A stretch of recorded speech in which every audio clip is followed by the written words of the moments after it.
All right. Hello again, adventurers, and welcome to another exciting episode of TJ fixating on something that really doesn't need to, but that's how my anxiety brain works. So you guys get to listen to me rant about something stupid.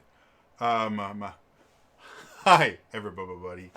If you're wondering what this is about, there was a tweet that a friend of mine quote tweeted and talked about, specifically about a new spell in Strixhaven, which is the new D&D book that releases in like a week-ish. And specifically, it was ThinkDM, who has their own website blog thing called ThinkDM.org, where they talk about various, from what I was able to gather from reading the website, relatively technical D&D related stuff. And by technical, I mean kind of like my D&D deep dive stuff, where it goes very much into the very specifics of how things work and action economy and statistical probability. Like it's a very, very numerical and statistical focus on dealing with D&D, which is great and fine. That's it's a valuable thing to learn about. It's one of the reasons I got as good as I am at being able to examine classes and abilities and the things like that, because I have a background in statistical and an analysis and interpretation of data. It was part of my job as a manager. It was part of what I learned getting my degree in marketing management and project management. All of that requires you to be able to read data sets and interpret interpret data from them and make decisions based on that. So it's really good stuff. It's not something everybody can do. So props to them.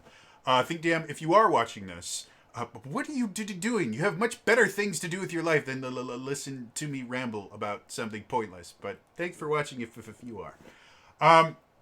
So anyway, they're talking about this ability that they've decided that they're just going to ban. Before the book has even been released, they decide we are going to ban this ability because it's super overpowered and it breaks the game. By the way, I don't believe that's how ThinkDM actually speaks, nor is I actually learned about this from my friend the Jerd. And I do know the Jerd, and I've spoken to the Jerd. The Jerd's a wonderful person. He doesn't talk like that either. But it's funnier when I say it that way. So understand, I am specifically parodying a type of argument, not the person making the argument. Okay, now that I have said that, I have the utmost respect for ThinkDM. Now that I have said that, the post is busy. Rah, rah, rah, rah, rah. This thing breaks the game, and power creep is horrible. And, blah, blah, blah, blah, blah, blah, blah, blah. And the entire idea is, again, this book hasn't been released. I'm assuming ThinkDM has either gotten an early copy of it, which is very, very possible.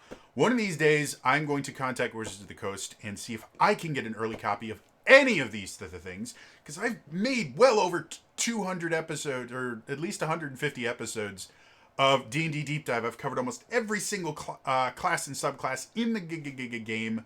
I think I should be getting some preview stuff. I think I would be a valuable tool for their marketing department. But that being said, either they have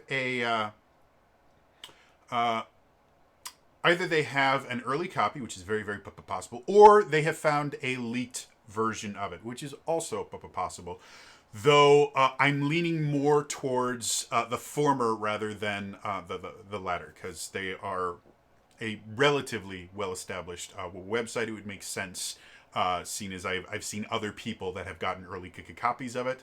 It would make sense for them to get it. So, they have not printed the full text of the spell. And as I've said many times in D&D Deep Dive, word choice and text matters really matters in D&D 5e, because simply stating the same thing but using different words to state it can have an entirely different impact on the rulings that are made about it. So one of the reasons that I generally recommend people stick, if they want to use, they want to have something happen that has happened in other spells or abilities or things like that, literally take the text they use to make that thing happen and use it in your text. Because anytime you try to make the same thing happen but use different rules, people will assume that means you meant it to work differently than that ability. So all of this is based on ThinkDM's description of the ability, not the ability or the spell, not the spell itself. And there is inherently some interpretation of it. So this could be me being completely wrong about it because I haven't actually physically read the spell itself. I only can work off of what they have written here. And what they have written here, I'm actually going to read the actual tweet that they said that explains the ability. This is all they have on it. So this is what it is. In case you missed it, Silvery Barbs was an Unearthed Arcana subclass feature converted to a level 1 Bard, Sorcerer, Wizard spell. The spell works like this. As a reaction, you can force a reroll, take the lower, on an attack check or save. Then you hand out a bonus inspiration that can be used for 1 minute. Okay. That is a pretty simple explanation for something that is probably a little bit more complicated than that. But it's a first level spell. It's probably not that much more complicated than that. And the wording that they choose to use in the spell probably has a little bit more than what ThinkDM has put here. However, with ThinkDM's background, with what I've read on their website, I can safely assume this has all the pertinent information they feel is important to how the skill works, which is perfectly fine. They're a very analytical thinker. They're very, very good at breaking things down into raw numbers and then interpreting things from that data. This is kind of their wheelhouse. So I'm going to work on this assumption that what they state there is all the important stuff, and any other words that they chose not to put in for whatever reason don't really matter. We're going to decide that the spell is effectively, as a reaction, you can force a reroll, take the lower on an attack, check, or save. Then you hand out a bonus inspiration that can be used for 1 minute. Okay, cool. We've got that down. They claim that this is super, super broken because using your reaction, you can now force someone to reroll anything, including the save against your own spell. And that makes it super, super broken. And one of the examples that they use is actually legendary resistance. If you're not familiar with what legendary resistance is, this is something that certain higher level monsters have. And it's designed to be something so that a single monster can fight against multiple characters in the same way that legendary actions are designed to do this. It's the same thing. Again, action economy is really, really important in 5th edition. So fighting 4 wolves as opposed to 1 super wolf actually is a huge... fighting a single super wolf instead of 4 wolves is actually a huge advantage for the party, because while 4 super wolves have 4 different sets of hit points, they also have 4 different sets of actions, 4 different sets of reactions, and can be forced to make 4 different saves against the same effect. So, Legendary Resistance is meant to deal with the second part of that. Legendary Resistance is designed to make it so that a creature with less saving throws that they can succeed at can succeed anyway. And Legendary Resistance specifically, and I'm actually going to bring up a monster that has it real quick. All right, we'll go to Acererak. Acerek's got it. Legendary Resistance. I will read. This is the text of every Legendary Resistance ever. If Acererak fails a saving throw, he can choose to succeed instead. That's all Legendary Resistance says. Now, I'm going to read what ThinkDM mentioned about this. This is further on in the tweet thread, but this particular one is about Legendary Resistance. It says, ThinkDM says that this becomes especially game-breaking at higher levels, when a level 1 spell slot is a throwaway, but your BBEG, which stands for Big Bad Evil Guy, only gets a few legendary resistances. How does this even work? Asks Vorpal Dice Press, which is another person. Does it burn a second legendary resistance? Does it simply fail? Both are bad results. I responded, I said, no, it's actually already resolved in the description of legendary resistance. Legendary resistance says if you fail a saving throw, you can choose to succeed, it said. The roll itself is completed at that point. It is completed, done. You failed. The roll is over. We get rid of the dice. Then they choose to succeed instead. So trying to use this spell after they've used their legendary resistance would kind of be the same as the example that I used, because I replied to the thread. The example I use in there is allowing someone to counterspell a spell after they fail their saving for the throw. So, for example, let's say bad guy casts Fireball. Everyone goes to make their saving throw, but the wizard makes their saving throw, and oh god, they got a low roll. They failed their save. We don't want that. They go, you know what? Instead, I'm going to counterspell it, so I don't have to make the saving throw. Well, no, you already made the saving throw. You're not allowed to counterspell it after the effects have already happened. And that's basically what legendary resistance, that's basically what this idea would be. It was like, well, if it uses legendary resistance, what? They just waste the spell? No, you can't use the spell in legendary resistance because it's not a roll. The spell requires you to re-roll. It lets you force a re-roll. Well, re-roll implies the fact that there is an initial roll. There is no roll related to legendary resistance. The roll itself happened before legendary resistance even worked. Legendary resistance doesn't happen until after the roll has already been finished and you have decided, yes, it is a failure. To give another example, because ThinkDM didn't seem to understand that, and I think there's an even better example. Let's say you have a wizard that has that, and somebody, again, casts Fireball, and they... or no, doesn't even cast Fireball. They just get hit by an attack. Let's say they get hit by a Finger of Death. Easy enough spell, or Disintegrate. Easy enough spell. It does a specific amount of damage. Now, in this particular instance, the DM is not using average numbers for Disintegrate. It's actually going to roll each one. And let's say the wizard has 60 hit points even. Okay, and they're banking on the fact that Disintegrate may not do 60 hit points of damage. It may do under. But the DM rolls all the damage and it's 64. It's 64 hit points. So the wizard at that point is not only unconscious, the wizard is dead. Their body is just disintegrated. At that point, they go, no, I counterspell. Because technically, you're still at that point in the realm of the spell itself is going off. But it's after the attack roll for the spell happened and was resolved, and you were just resolving the damage. The attack roll has already happened, and counterspell has to happen before that. Has to happen during the casting period.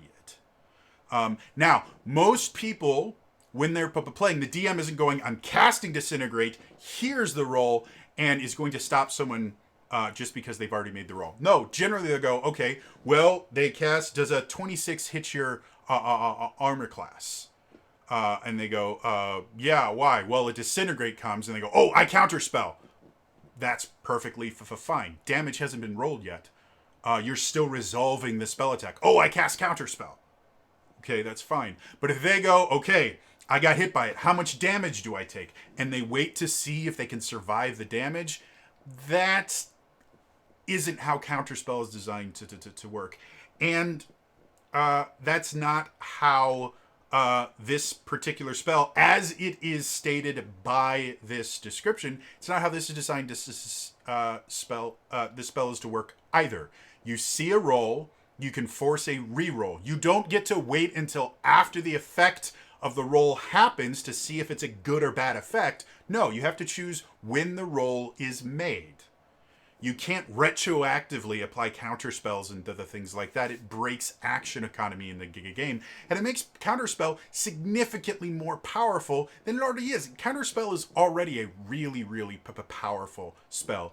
It is one of those spells that any spellcaster that has access to it should always have that spell. It's one of the reasons why some people have actually banned Counterspell in 5th edition at their tables, simply because it is a very powerful spell, and if you are not a very skilled DM, it can cause a lot of issues. If you don't understand the system very well, it's a really easy spell to manipulate and make bad rulings about that cause it to become overpowered. As it's written and as the game is designed, it's not overpowered, it's just extremely useful. And once you understand what limits it, you can actually make it so it's not a massive problem that needs to be house ruled or banned from the game. No, you just have to understand the value of the reaction. And how many different ways you can mess with the idea of a reaction and the limitations of the spell itself. Things like counterspell, you have to be within a certain distance. We actually had this happen once. We were playing a game, and there was a picture that was affixed to a wall that was a creature that could counterspell. Well, the range of counterspell, I believe, is only 60 feet, if I remember correctly. It's either 30 or 60. In this particular example, that actually doesn't matter, but I believe it was 60. The reason being is one of the players specifically counted out on the map, because we were using a battle map, specifically counted out on the map where the picture was, and found out that there was a portion of the cave that we were in that was further than the range of the spell. It was further than 60 feet away. So they specifically moved their character there and cast a spell. And the DM immediately said, no, I counterspell that. And the player goes, you can't, I'm too far away. And the DM goes, what? He's counterspell only is 60 foot. And the DM went, well, then I drew the room wrong, because there's nowhere in the room that you can do it. That is a DM not understanding how counterspell works and then changing rulings to benefit them. That is a bad DM. And we told them as much during the game. We're like, seriously, dude, just let him cast this spell. This is not a difficult encounter, and we're already about to win. This isn't going to change much other than you get to stamp out a spellcaster. Come on, dude, this is dumb. And then we got around it by going, okay, well, if physics and, distance doesn't work in this cave, then I'll do this. And they literally just stepped behind a wall and still cast the spell so that the picture couldn't see them. Because that's another limitation of counterspell. You have to be able to see the target casting. It specifically says when you see a target casting a spell, you can use your reaction. So a really easy way to prevent you from getting counterspelled is put up something that blocks line of sight between the person that can counterspell you and you. That could be stepping around a tree so that the only thing that blocks line of sight is the person that can counterspell it. And that is something that a spellcaster would understand in a especially if they're high enough that they have to deal with counter spells. They would understand how counterspell works and would be able to move to a place where someone wouldn't be able to see them. Like that, this is a really, really simple fix that all it takes is to understand how counterspell works. And it's the same with this new spell. The Silvery Barbs doesn't seem nearly as broken as people are making it out to be. The other kind of limiting factor is Silvery Barbs prevent you from using your reaction. There are two other reaction-based spells that tend to be really, really, a lot of people will call them overpowered. They're not. They're just extremely useful. They are Shield and Counterspell are the two ones. They both require your reaction. So the easiest way to deal with a caster that is using Counterspell too often is after they counterspell, have someone else cast a spell that they can't counter, or counter their counterspell. That's a really, really fun one, and it pisses off casters really, really bad. They're like, You're not supposed to be able to counter my counter spell. Counter their counter spell. Put a little bit of their own. Or, again, once they've used that, rush them. Attack them with every attack roll they can. They cannot use the shield spell at all. They have used their reaction already. And they will immediately start going, okay, maybe it's a better idea for me to save my reaction for the shield spell instead of burning my reaction for this. And giving them Silvery Barbs, which is another reaction-based spell. Yes, they could use it on their turn to cast a spell, and then when somebody makes their save on this spell, they can make them immediately re-roll it. Or they could use it to re-roll their attack roll for the spell. That's what it's designed to do. It's not that really big deal. But that does mean they cannot counterspell. They cannot shield. They cannot absorb elements. And they can't use any of the other reaction-based abilities that exist.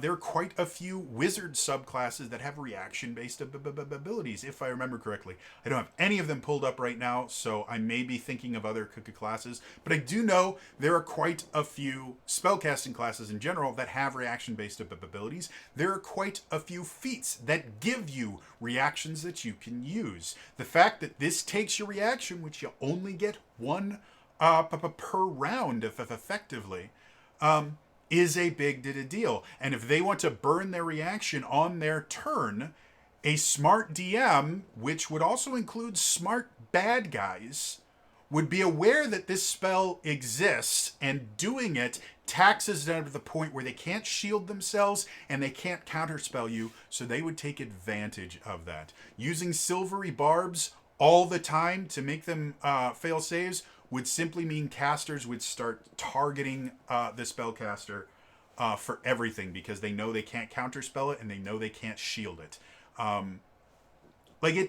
It seems like they're creating this massive problem out of something that's not that big a deal.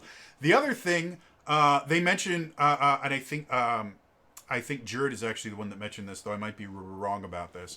But they make it seem like it somehow makes you reroll with disadvantage. It doesn't. According to what ThinkDM has stated here, it says, as a reaction, you can force a reroll, take lower.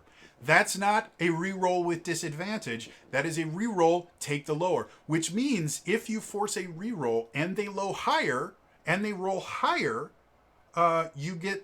get to use their initial roll instead of the new roll. So there isn't a downside to using Silvery Barbs in the idea that it could actually make them succeed even better than they did before.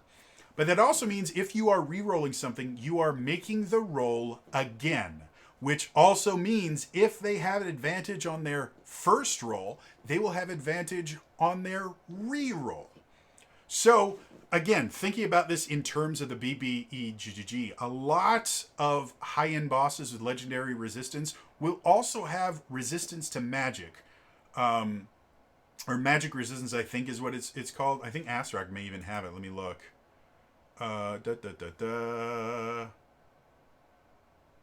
Asarak has turn resistance. So it's not quite the same, but it's a similar thing. But basically, it gives them advantage on saving throws against magic.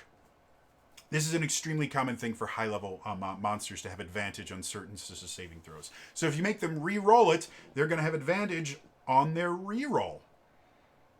Which, again, it's theoretically possible they might fail this time, but things like saving throws for Asarak. Their Constitution saving throw is plus 12.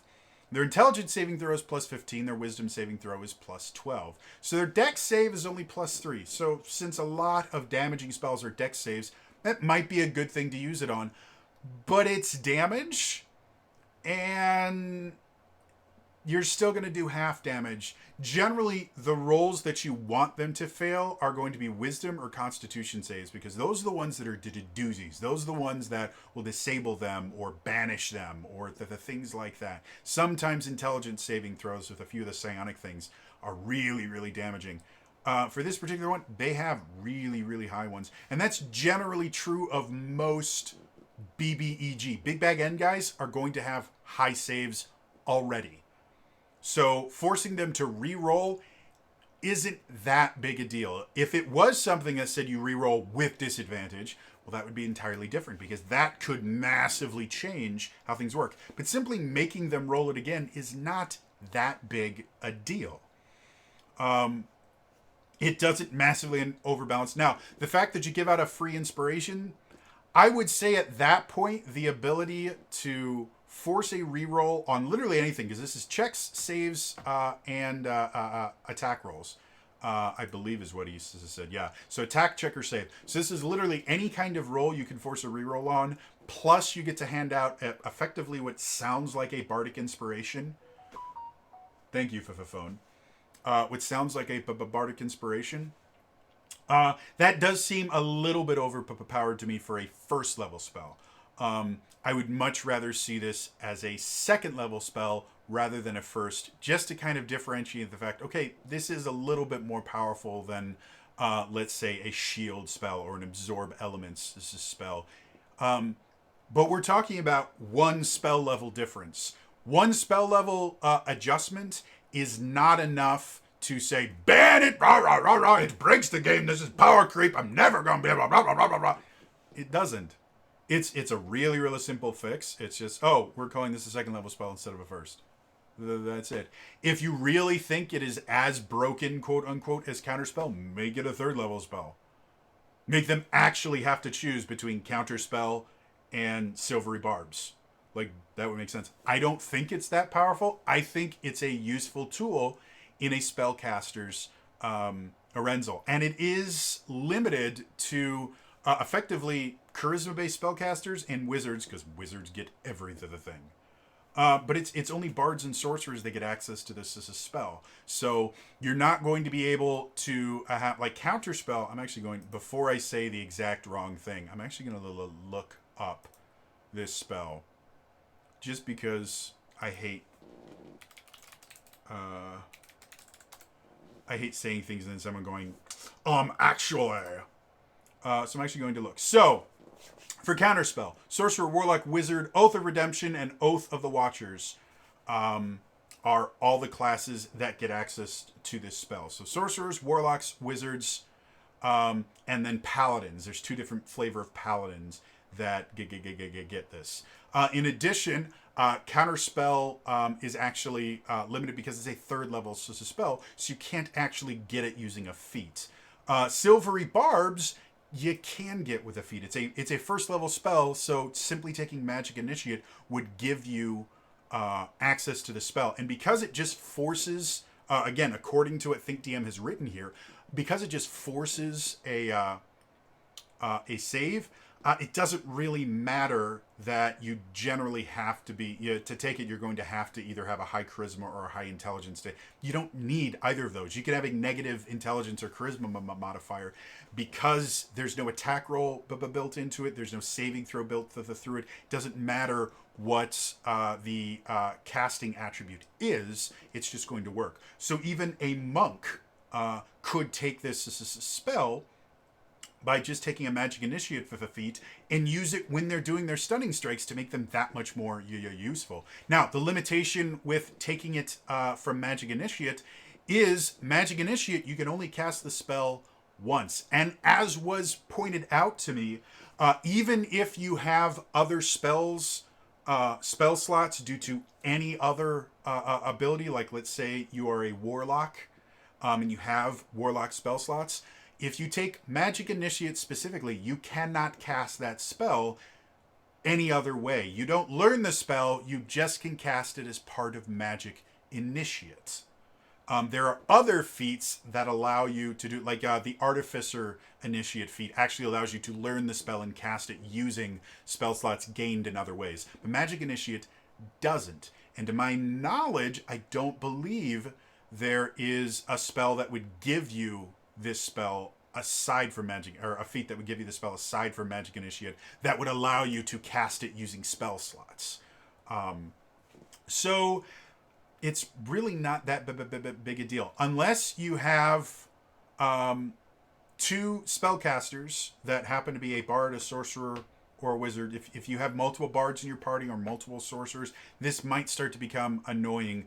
Like Counterspell can be if you have multiple casters in your party that have access to it. It can get really, really annoying when it's like, I do this, oh, Counterspell, oh, I Counterspell, the boss monster counterspells you back. Oh, then I Counterspell from across the room. It gets really, really annoying. And it basically turns into a Magic the Gathering match where you sit there and you just layer counter spells, and then you just look at the guy that's playing blue and you just hate them. You're like, you stupid blue, why don't you ever play things on your turn? You always play things on my turn. I'm a red. I'm red-white. I'm Boros, baby. I just throw shit at you. Why do you have to keep... It's my turn. For those of you that don't play Magic, that doesn't make any sense. Blue Magic players are evil. And should not be trusted. And that's all I'm going to say about that. If you don't understand Magic, go pick up the most complicated game. Literally, I believe it's in the Guinness Book for most complicated card game in existence. Go learn the most complicated card game in existence, and you can hate blue as much as everybody else does. So yeah, that's my little rant about this Silver Barb. Again, this spell doesn't exist right now. And by that, I mean it is not legal to use anywhere because the book hasn't been released. And what it's based on isn't a spell. The Unearthed Arcana was an ability of a subclass that no longer exists. So currently, as of all these people deciding, I'm going to ban this because it's a horrible thing and it's never going to be used at my table because it's horrible. They're banning something that doesn't exist. Yes, the book has already been written, and more likely than not, ThinkDM does have a copy of it, probably a review copy, because that's what they do, and they 100% deserve to be able to do that. It makes their job significantly easier, and it probably helps Wizards a whole lot. But literally, you can't use this spell anywhere in the world right now because it doesn't exist. The game, the book hasn't been released, so they're banning something that doesn't exist based on the interpretation of one person who has not actually listed the spell, which I 100% agree with this. I don't believe ThinkDM should release the full text of the spell because that bare minimum sounds like an NDA violation, if not an issue with actual copyright infringement. I don't know the legal rulings that would happen on that, but my personal opinion on this would be I 100% believe that ThinkDM should not release the full text of the spell until after the book has been published. I think that would just be a scummy thing to do. So they're doing exactly what they can do given the limitations of what they have. However, this feels like, and after examining it, this feels like an argument that they're having with a rules lawyer that doesn't exist yet. And this is something that I see happen a lot of times where DMs in general don't like dealing with rules lawyers. Rules lawyers are annoying. And 9 times out of 10, to give you guys another example of what I'm talking about this idea of arguing with a rules lawyer that doesn't exist. Most rules lawyers and quote-unquote broken combos are based on bad rulings or not understanding how mechanics work. I have seen many things, like there's a video, it's got over 100,000 views by a YouTube channel called D&D Shorts. It was their 100,000 sub celebration video. And what it is they go, oh, here's a way that level 1 characters can kill a Tarrasque. And the way they do it is it requires, depending on how you read the rules, it requires either 1 or 2 artificers to take multiple uses of the same infusion using some weird things, where basically what they do, is artificers get the ability to effectively create magic items. And one of the things that they can do with these infusions is they can replicate a magic item, but they're not allowed to replicate consumable items. And so by reading the rule a little bit differently, they decided that magic tattoos are not consumable items because they're not specifically listed as a consumable item. But one of the things you can do with the magic tattoo is you can actually tattoo a spell on you, and then when you cast the spell, the tattoo evaporates. So it's a one-time use. It's effectively the same as a spell scroll. Now, artificers can't use their infusions to make spell scrolls, but through this loophole, they've gone, oh, they can. So what they do is you take the bag of holding, because they can use artificer infusions to create a bag of holding. They take the bag of holding, and they take the tattoo, spell tattoo, specifically a spell tattoo for the Find Familiar spell, because that exists. And again, this is just a really unique interpretation of what a consumable item is and isn't.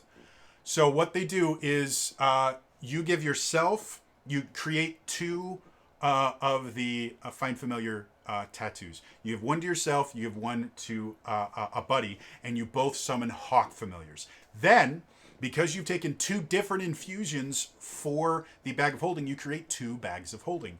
Now, this is how you do it with one artificer, which they kind of argue against that being possible in the video itself, going, well, technically, if you really want to get specific. So even if it doesn't work with one, if you had two artificers, the problems would be nil. So we can just say it'll work. You create two bags of holding, and then, according to them, you rig the bag of holding so that the hawk can carry it with the mouth open for the bag of holding. And then the other hawk will just fly and carry the bag of holding. And what happens is you have both the hawks ready in action to dash. And then when the Tarrasque gets within 50 feet of them, or 60 feet of them, they fly forward. The first one flies forward. The second one flies and goes into the bag of holding, taking the other bag of holding into the bag of holding with him. And if you're not aware, if you ever put a bag of holding inside an interdimensional space in general that's magically created, like a portable hole or Haverman's handy haversack, however you pronounce that, it actually creates a portal to the astral plane and sucks anything within 10 feet of it into that portal. Thus, as long as you can get within 10 feet of the Tarrasque, you go there, you put the bag within a bag, you suck the Tarrasque into the astral plane, and you've just killed the Tarrasque, which you haven't. However, none of that actually works for a couple of reasons.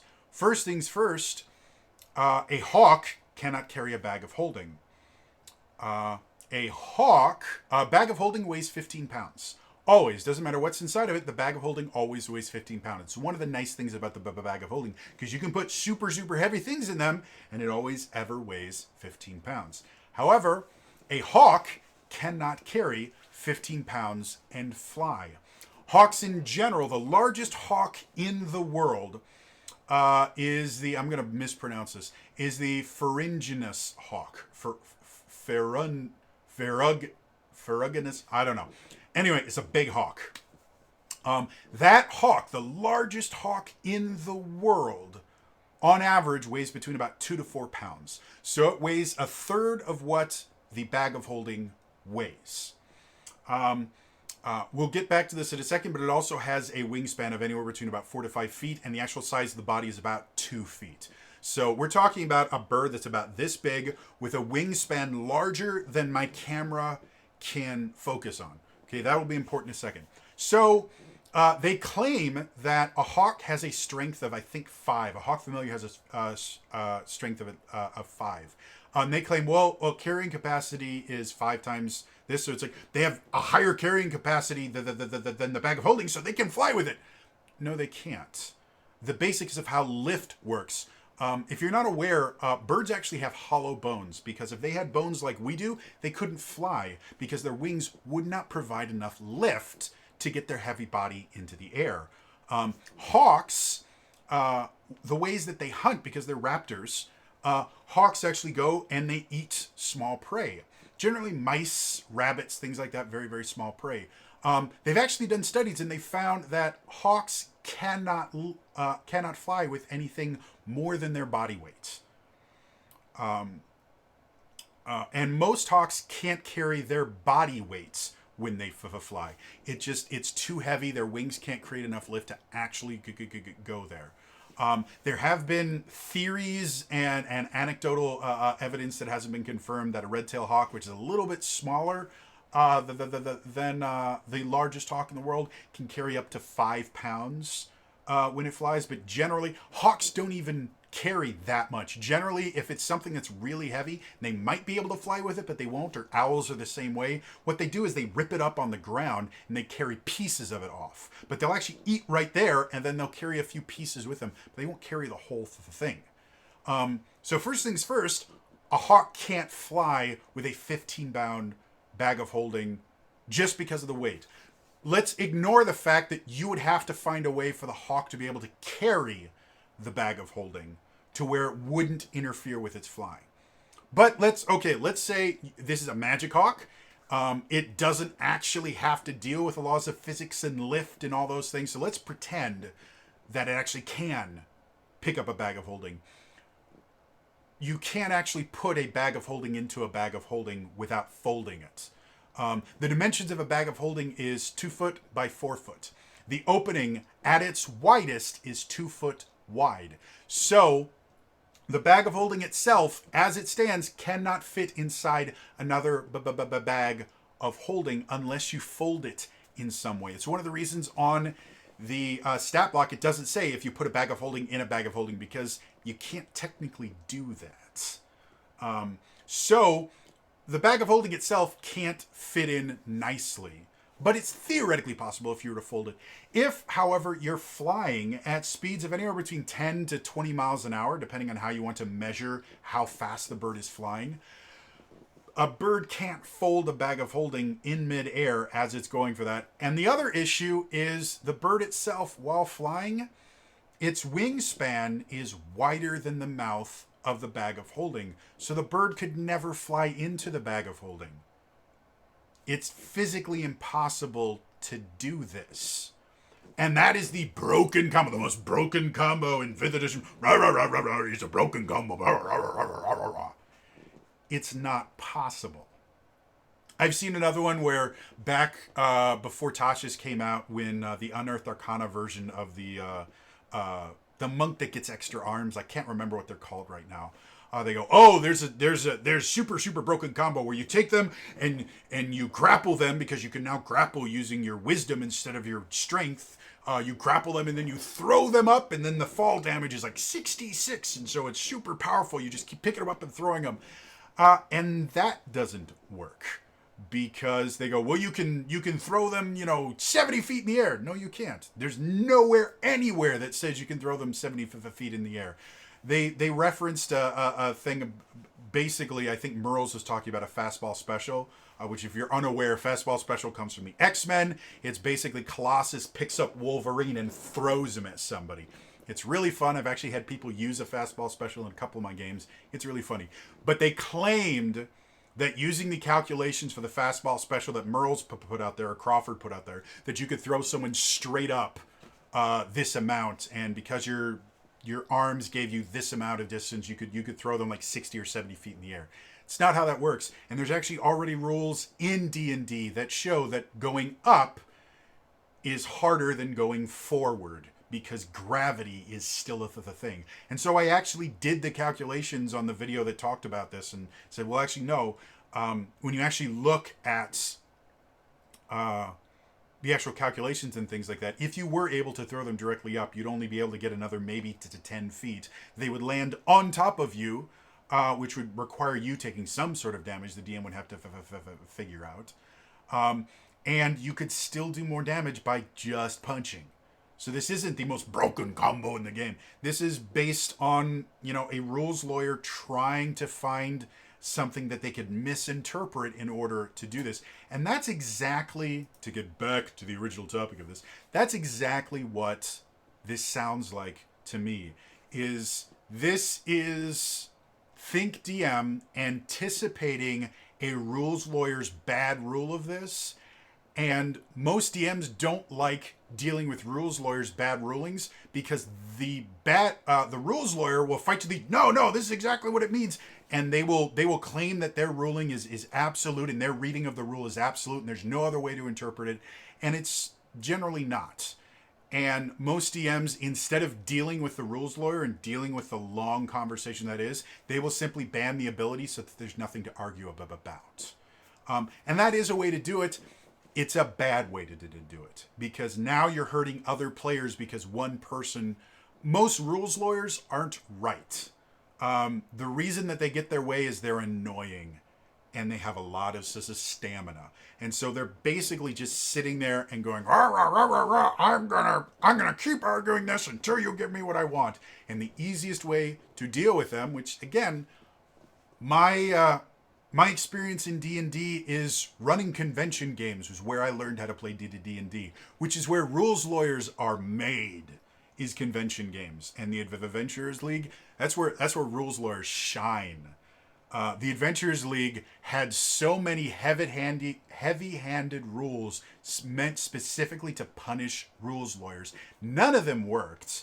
And I would argue with the regional coordinators all the time going, this is a really stupid ruling and it doesn't stop what you're claiming it stops. And they're like, no, this will definitely work. And it never did. So I got used to dealing with rules lawyers in real time. And the thing with convention games is you generally have a 4-hour adventure that you have to run in 4 hours. And that means you don't have any time to waste. Because 4-hour adventures, depending on how much role-playing there is, 4-hour adventures can take anywhere from about 3 hours to 7. Depending on how your players want to play. So when you're running for conventions and you do it for a lot, you have to instantly get through arguments and things like that. Otherwise, you're not going to finish. And either you're going to have to end the session without the players finishing it, which pisses off the players and can piss off the convention itself because the players will complain, hey, I didn't get to finish my adventure. Or you have to go over and it pisses off the next table that has to use yours. Or the next table these people all have to get to. So at convention time, I learned how to deal with rules lawyers. And it was really, really simple. Once you learn how to deal with them, my favorite thing was the Peekaboo. The Peekaboo Rogue is what I could call it. Basically, you would take a halfling rogue, which states that you can use a creature of medium size or larger to hide behind. It's one of the things that they can do. And so what they would do is the halfling rogue would have a crossbow, and so they would hide behind they would have someone in front of them attacking a creature. They would go directly behind the creature, use their bonus cunning action to hide, which gives them advantage on the roll, and then they would shoot, and they'd always have advantage on every single attack roll they made. And it was the easiest thing in the world to refute. They would go, yes, and I have advantage on this. I go, no, you don't. Well, yes, I do. I use the hide action. I hid. They can't see me. I said, no. Did you roll for it? Well, no. Okay, roll for it. Okay, you rolled really high. Okay, they can't see you clearly. Okay, I get advantage. No, you don't. Well, why not? Because you just attacked from there before. The rules state in the player's handbook, you have advantage. I can't remember the specific thing now. It was effectively, you have advantage if you have an attack that they aren't expecting. You literally attacked from that exact position 6 seconds ago. Do you think they're not expecting you to attack again? You haven't moved. They have object permanence. Just because they can't physically see you well doesn't mean they don't think you exist. No, if you want to get the advantage, you need to move in some way. You need to make it so that they're not expecting the attack, because the wording specifically says an attack they aren't expecting. They're 100% expecting you to make an attack from that position. But, no, that's my ruling. That's how it works. I've stated what the rule is. This is how it's going to work. If you have a problem with that, we can talk about it after the game. As of right now, we need you to finish your turn so everyone else can go. And that's all it ever did. And it got to the point where I would actually just state from the beginning, if I had someone that I was playing a halfling rogue, I would look at their character sheet, and I would go, "Oh, you're gonna do the peekaboo." And they're like, "Huh? You're gonna do this, this, and this?" I go, "Okay, you get one time." What do you mean? I said, "You can do that once and get advantage. Other than that, you have to move in order to still get advantage, because they will be expecting you to attack from the exact same spot 6 seconds later." "Well, that's not in the rules." "Yes, it is. This is the rule." I would show them a page. I said, "This is how it works." And that became standard at every convention. And the Peekaboo Rogues magically disappeared because it was never part of the rules as written or intended. It was just a rules lawyer that found a rule that they could misinterpret to their advantage. And that's always what these things turn into. And again, a really simple way to deal with this is to go, okay, I just ban halfling rogues from my game. And then I never have to have this argument. Or I just ban that aspect of the halfling where they can hide behind a creature that's medium or taller. That trait doesn't exist in my games. Well, yeah, but that's disadvantaging literally every other person that plays a halfling in the entire game. And it also disadvantages every other halfling rogue that's not using this exploit. It's a dumb thing to do, and it's generally done by people that just don't want to have to deal with the argument. Yeah, the arguments aren't fun. I will 100% admit that. Rules lawyers are a pain in the ass, especially if they're belligerent rules lawyers, where they will try to beat you down into submission just by saying the same thing over and over again, or they will try to punish you by doing the most annoying things they possibly can to try and punish you for not letting them abuse the game. And when you've done it as many times and for as long as I have, you just kind of learn to roll with it. Learn the rules. You know, if you're going to be a DM, you're going to have to learn the rules. And bare minimum, you need to learn how to read the rules. You don't have to have all the rules memorized, but you need to know how to read the rules. That is the most important thing that you can learn. And based on what has been described here, again, once I see the actual spell, I'm going to do a review of STRIXHAVEN like I do most of the other books. Once I see the actual spell, I may have a different interpretation. But based on what ThinkDM has written there, this isn't a deal. This is not that big a deal. And the only problem I could possibly see is I think it should be a second level spell instead of a first. And that would fix absolutely everything. But even as a first level spell, it's not that big a deal. Again, I don't think it's more powerful than Shield, because Shield is a remarkably good spell. But I think it's marginally more useful. It's marginally useful in more situations than Shield is. Shield is limited specifically to attack rolls. This is literally everything that can happen. So yeah, that's the only change that would ever have to be made is go, okay, it's a second level spell instead of a first. That is not a game breaking thing. It doesn't require me to rewrite the entire thing. It doesn't require me to put huge limitations on it or anything. It's just like, it's a second level spell. And that's not even broken spells generally start at third level. That's why at tier 2, at 5th level, when you get third level spells, the game changes massively, because third level spells are massively different than second and first level spells. I don't think this is a third level spell ability. It makes sense as a first level spell. It's a little bit powerful for a first level spell, but it's not outside the realm of reason. It would make a little bit more sense as a second level spell. That's it. And that could be fixed super, super simple with an errata.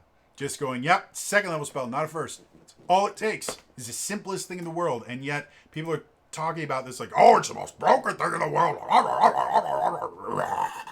It's not. It's simple. It's easy. It's an interesting ability, to be perfectly honest. There are a lot of classes that don't have reactions.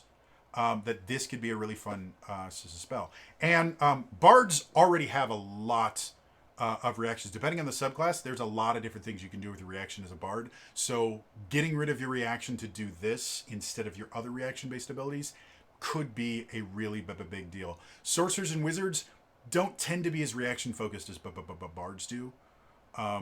So this could be something that's kind of cool and kind of fun to give them something to use your reaction for other than counterspell. And I agree, counterspell can cause some problems. I don't think it's broken. I think it's annoying. And I think it's boring.